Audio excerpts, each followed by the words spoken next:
Pour un oui, pour un son, Frédéric Becbédé. Pour un oui. C'est presque trop, ça. C'est presque trop propre. C'est trop propre. Oui, c'est vrai, ça, oui. Pour un oui, pour un...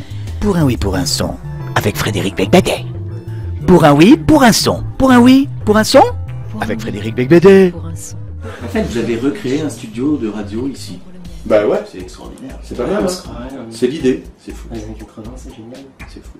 Et en plus, le son est meilleur que quand on est en studio. Ah bon? Ouais. C'est moi ça. Non, mais vraiment. Non, parce que c'est ça super petit matériel. Mais c'est vrai, ce que vous dites, c'est génial, c'est un peu. Voilà, on On est bien la radio. Voilà, Mais c'est vrai. On dirait. Ok. Radio Pirate, Suisse. Je testais quoi, plus pour faire les pros. Ah oui. Un petit Et essai c'est un pour petit faire les essai. pros. Pour faire les pros.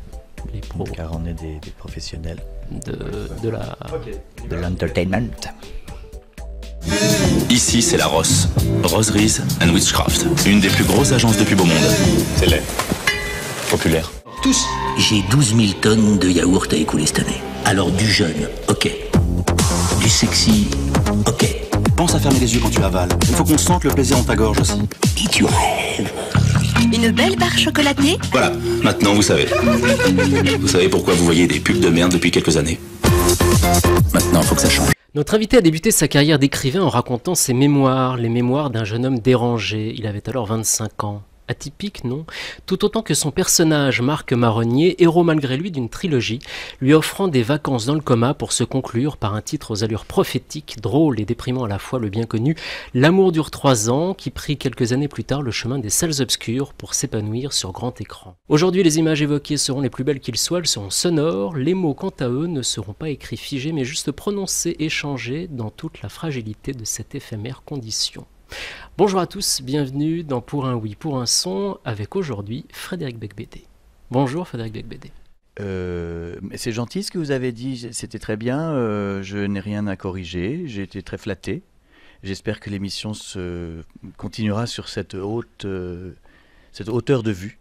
Nous tenterons. Oui. Peut-être même de gagner encore un petit peu. Peut-être, pourquoi pas. De hauteur, nous verrons. Nous y serons vigilants.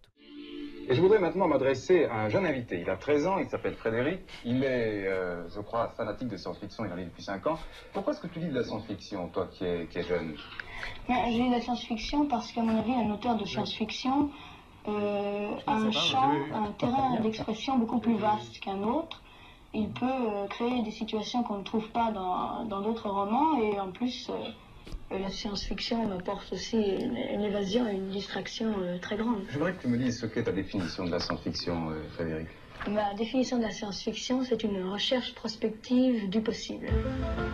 Je crois que je peux dire que je me la pète énorme. Je suis snob.